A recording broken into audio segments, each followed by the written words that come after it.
The Berenstain Bear's New Baby by Stan and Jan Berenstain. This way to bear country, you'll know when you're there. As soon as you enter, you'll feel like a bear. The Berenstain Bear's New Baby by Stan and Jan Berenstain. Down a sunny dirt road over a log bridge up a grassy hill deep in bear country lived a family of bears, Papa Bear, Mama Bear, and Small Bear. They lived in a large tree which Papa had hollowed out and made into a house. It was a very fine house. This is what it looked like inside. It was fun growing up in bear country, helping Papa get honey from the old bee tree, helping Mama bring the vegetables in from the garden. There was all sorts of interesting things for a small bear to do and see in bear country. Small Bear felt good growing up in a tree, in his own room, in the snug little bed that Papa Bear had made for him when he was a baby. But one morning it did not feel so good. Small Bear woke up with pains in his knees and aches in his legs. Small Bear, you have outgrown your little bed, said Papa Bear as he hitched up his overalls and buttoned his shoulder straps. Today we shall go out into the woods and make you a bigger one, he concluded. With that, he ate his breakfast of piping hot porridge, washed it down with a gulp of honey from the family honey pot, took up his axe, and was out the door. But Papa, what will happen to my little bed? Called Small Bear, following after him. Don't worry about that, Small Bear, said Mamma as she closed the door after him.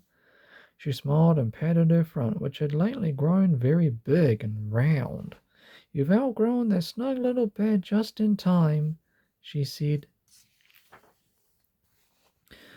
What will happen to my little bed?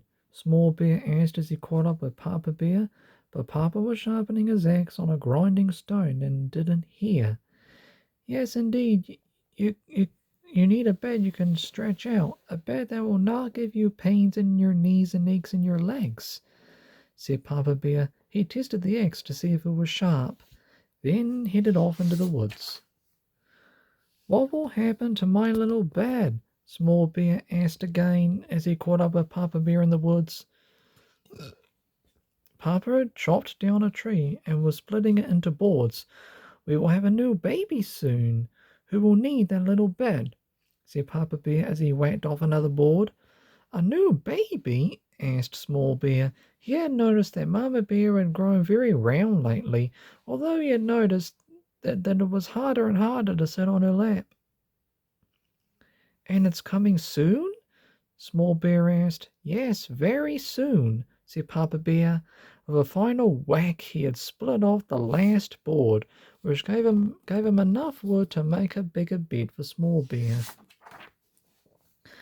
They made the bed a good size and took the rest of the day to chip and shave it smooth and neat. They carried it back to the tree and up to Small Bear's room. When they got there, Small Bear noticed right away that his old bed wasn't there anymore. My little bed, it's already gone, said Small Bear. You outgrew it just in time. Come and see, called Mama Bear from the next room. It was true. There was a snug little bed with a new little baby in it. Small Bear had outgrown his snug little bed just in time for his new baby sister, and now he was a big brother. She was very little but very lively, as Small Bear leaned over for a closer look, and she popped him on the nose with a tiny fist.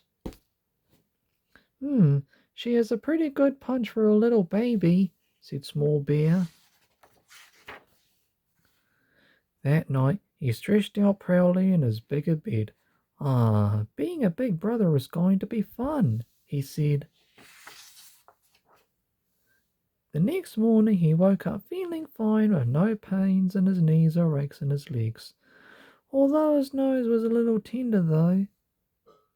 The end.